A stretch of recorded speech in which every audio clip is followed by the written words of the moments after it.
What's going on, everybody? Hope you all are doing very well.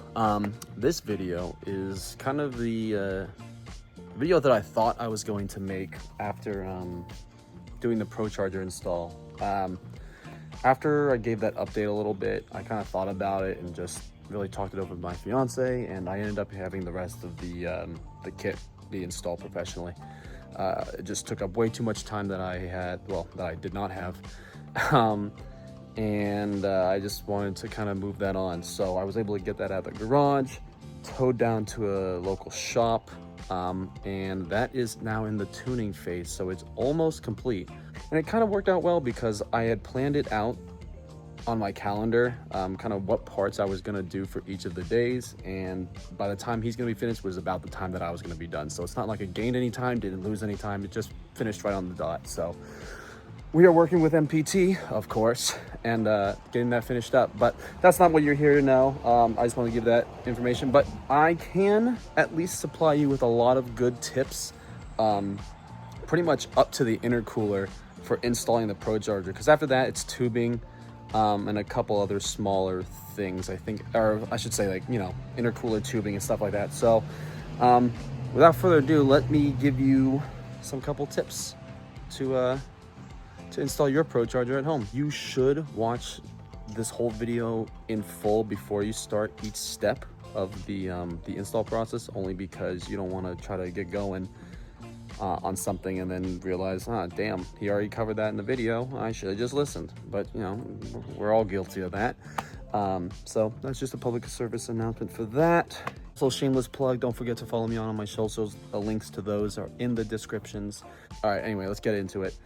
Okay, so all the screenshots you see will be taken from the ProCharger install manual itself, so that way you know exactly kind of what step I'm talking about. So for the first one, the required tools and supplies, for the most part, these were all correct. A couple things I did want to mention: that the impact gun there, make sure that's an air impact gun. That crankshaft bolt is in there very tight, and a regular impact, like battery drill, did not get it out. It did not even budge.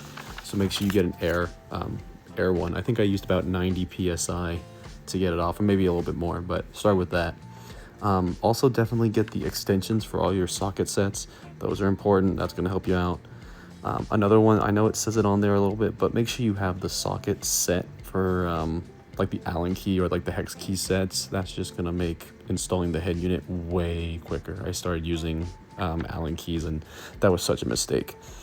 And then lastly, that's not on here, but that's going to be helpful, is get like a little magnet extender tool. The reason being is because you have to drill into the crankshaft for that little dowel pin that they have, and that's magnetic actually. So if you say you drill it and it's not deep enough to drill, you can just use a magnet to pull it out and you keep drilling. It's excellent, so do that. Okay, the next step is the coolant system, which in my opinion was the hardest part, only because there was just so much coolant. I didn't really know how to empty the coolant, and instead of looking it up initially, like I should have, I just started doing things, and coolant got everywhere on the floor and on the belts and yada yada yada, so let's avoid doing that. To empty the coolant, there is a drain plug on the passenger side of the car underneath the radiator. Just use a YouTube video to find out where that is. This takes about 5 to 7 minutes just because of how much coolant there is. And make sure you keep that drain plug open as you continue with the rest of the install. As you loosen the tank, more coolant is going to come out. So that's why I'd say just keep that drain plug open until you're kind of fully done with the coolant step. Once you take off that coolant tank, make sure you do one connection at a time, because there'll be coolant in every single line that you find. So just make sure you get ready to catch all that coolant. Along with that, the metal heater hose that has it, that one has coolant in there too, so just be ready to catch that and let that flow out. Another thing is that overflow hose, of course, has coolant as well. When I said that this was the hardest one, it's just because of how much freaking coolant there is. So just so you know, every part of this is gonna have coolant in it, so just make sure you have enough to catch it. Okay, next is the top heater hose. Taking this off was a pain in the ass, just because of it's just in a terrible position on the back of the firewall, and it took me like an hour maybe an hour and a half to actually get this part off, because I didn't look into how to do it better the first time. So here I am telling you how to do this. To do it, take off the top manifold first. You have to do that in the next step anyway, so you're kind of just, you're moving along anyway, so it's fine. So just take the top, or I should say, well, I guess I should say the upper manifold off, and then that way you have more space to grab the plug that's up there and loosen it and let it go. Like, once I took the top off and went for it, it took me 5 minutes. I was so excited and pissed at the same time. So just, again, take the upper manifold off first, and then you'll be able to reach that a lot easier. Okay, the next step is the injectors. So despite purging in the beginning of this, there was still fuel in the fuel rail and all along the injectors and stuff. I filled about a half to 3/4 of a mason jar with fuel. So just be careful when removing it, because if you pull up too hard, fuel can get everywhere. And unfortunately, they're in there pretty tight, so you do have to pull up pretty tough. So I'm just letting you know now that there's going to be fuel in there, so just watch out for that. When reattaching the upper manifold, just make sure you just do it till it's tight. Don't over torque it. You will break a bolt. I broke a bolt, so you don't want to do that. Just do it till it's tight. You don't need a lot of force. Okay, the crank pulley is for sure the scariest part, but not the toughest one. As I mentioned in the beginning, use an air gun to remove that crank pulley pin.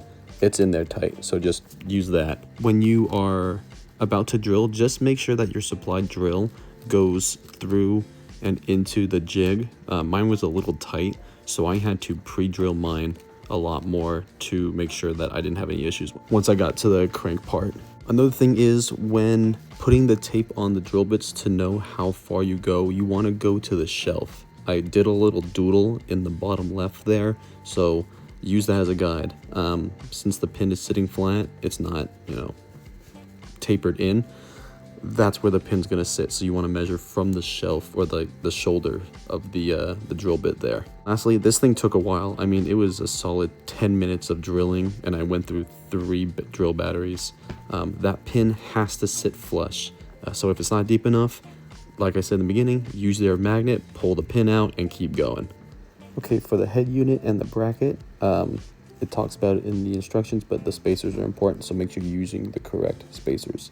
Other thing is, when you actually go to put the head unit on, the tensioner pulley on the bracket will impede the screw holes that you need to access for the head unit. So you need to loosen the front tensioner so that those are visible and you can get to those. You're going to need to use hex keys, or the hex socket. Like I said, I used the hex keys at the beginning, and it was a terrible mistake, and it took forever. Once I got the actual socket set, it was so much better and so much easier, and that'll save you a lot of time. Also, if you have an automatic transmission, the transmission lines will be in the way when you try to put on your head bracket. You need to kind of carefully bend those out of the way, maybe using zip ties, and help zip it to the actual frame itself to get those out of the way. Those are kind of a pain, and you're also going to see that in the intercooler tubing problem as well. But just kind of zip tie those, kind of, again, lightly bend those to the side. It's a pretty malleable metal, so you can do it, but just be careful when you do that. Okay, those are all the tips and tricks that I can give you for your own install. Overall, it's probably an intermediate to, intermediate advanced kind of install, especially, haven't done any of your own car work. But hopefully those tips help you out.